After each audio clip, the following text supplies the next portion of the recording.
Kenya میں 3 دن پہلے پاکستانی صحافی ارشد شریف کے کینیا کی پولیس کے ہاتھوں مبینہ قتل پر صحافی برادری اور سیاستدانوں کی طرف سے غم و غصے کا اظہار کیا جا رہا ہے، جبکہ فوج کی طرف سے بھی ان کی موت پر افسوس کا اظہار کرتے ہوئے حکومت سے ان کے قتل کی تحقیقات کا مطالبہ کیا گیا ہے۔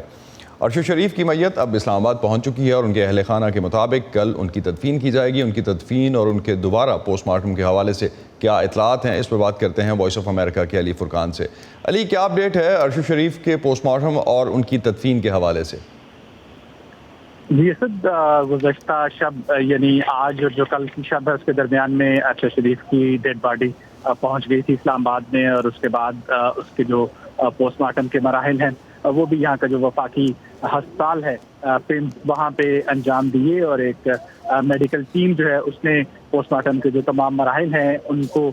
دیکھا اور اس کو مکمل کر لیا گیا ہے۔ اور ہمیں بتایا جا رہا ہے ہسپتال کی طرف سے کہ 24 گھنٹے لگیں گے ان کی جو پوسٹ مارٹم کی جو رپورٹ ہے وہ سامنے آنے میں۔ اگرچہ ان کا پوسٹ مارٹم جو ہے وہ اس سے قبل کینیا میں بھی جو ہے وہ کیا گیا تھا، لیکن ان کی فیملی اور یہاں پہ جو تفتیشی ٹیم ہے اس کے کہنے کے اوپر دوبارہ سے پوسٹ مارٹم جو ہے وہ کیا گیا۔ ارشد شریف کی ڈیڈ باڈی ہسپتال میں ہی موجود ہے، اور کل جو ہے وہ ان کی نماز جنازہ ادا کی جانی ہے فیصل مسجد کے مقام کے اوپر۔ دوپہر میں جو ہے وہ ان کے خاندان نے جو ہے یہ وقت رکھا ہے ان کی نماز جنازہ کے لیے، جس کے بعد ان کی تدفین کے مراحل جو ہیں وہ H11 قبرستان وہاں پہ جو ہے وہ کیے جائیں گے۔ یہاں پہ آج ان کے فیملی ان کے گھر پہ بھی اور یہاں ہسپتال میں بھی جو شخصیات ہیں، مختلف جو سیاسی شخصیات ہیں اور جو صحافت سے وابستہ ہیں، وہ آتی رہی ہیں اس سانحے کے اوپر افسوس کے لیے، ان کی فیملی کے ساتھ اظہار ہمدردی کے لیے۔ اور یہاں جو ماحول ہے وہ خاصا سوگوار ہے، اگرچہ جو عمران خان جنہوں نے لانگ مارچ کا بھی اعلان کر رکھا ہے وہ بھی مسلسل ارشد شریف کی اس ناگہانی جو ہلاکت ہے اس کا ذکر کر رہے ہیں، اس کا بار بار تذکرہ کر رہے ہیں۔ شہباز شریف جو کہ وزیر اعظم ہیں، انہوں نے آج دوبارہ جو ہے وہ اس بات پہ زور دیا ہے کہ اس مسئلے کو سیاسی مقاصد کے لیے استعمال نہیں کیا جانا چاہیے، اداروں کے اوپر جو ہے وہ اس حوالے سے الزامات نہیں لگانے چاہیے، اور جو میڈیکل بورڈ ہے، جو ٹیم ہے، اس کی تحقیقات کا انتظار کرنا چاہیے، یہ شہباز شریف نے کہا ہے۔ علی، حکومت کی طرف سے تحقیقاتی کمیٹی بھی بنائی گئی ہے، اور ان کے خاندان اور صحافی برادری کا اس حوالے سے کوئی رد عمل آیا ہے اب پر؟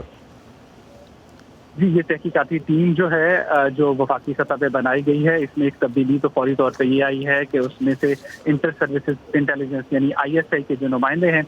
وہ ان کو نکال دیا گیا ہے، وہ اس میں بھی شامل نہیں ہیں، اس کی وجہ نہیں بتائی گئی ہے۔ البتہ FIA اور انٹیلیجنس بیورو کے جو 2 سینئر اہلکار ہیں وہ اس ٹیم کا حصہ ہیں، اور اس کو ہدایات دے دی گئی ہیں کہ وہ کینیا جو ہے وہ پہنچیں گے فوری طور پہ، اور وہاں کے حکام کے ساتھ جو ہے وہ تحقیقات ان سے جو معلومات ہیں وہ لیں گے، اور واپس آ کے اپنی تحقیقات جو ہے وہ مکمل کریں گے۔ ابتدائی طور پہ اس تحقیقات کے اوپر ضرور زور دیا جا رہا ہے، لیکن جو صحافی تنظیمیں ہیں اور باقی جو لوگ ہیں ان کا اس چیز پہ اصرار ہے کہ غیر جانبدار اور ایک ایسی ٹیم سے تحقیقات کی جانی چاہیے جو کہ عالمی سطح کے اوپر جس کی ساکھ ہو، جس کی جو ہے رپورٹ کی سند جو ہے وہ عالمی سطح سے حاصل کی جا سکے، اور پاکستانی ادارے جو ہیں ان کے اوپر اس مکمل طور پہ اعتماد اس حوالے سے جو ہے وہ صحافی تنظیموں کی جانب سے بھی اور ان کے خاندان کی جانب سے بھی مکمل طور پہ نہیں کیا ہے۔ بہت شکریہ علی فرقان، آپ ہمیں اپڈیٹ کر رہے تھے اس کیس کے حوالے سے، جو اس وقت سچویشن ہم نے دیکھی ہے اب تک کے جو ڈیولپمنٹس ہیں اس پہ، اور آن ورڈز بھی یہ جو تحقیقات چلتی رہیں گی اس پہ بھی ہم آپ اپڈیٹس لیتے رہیں گے۔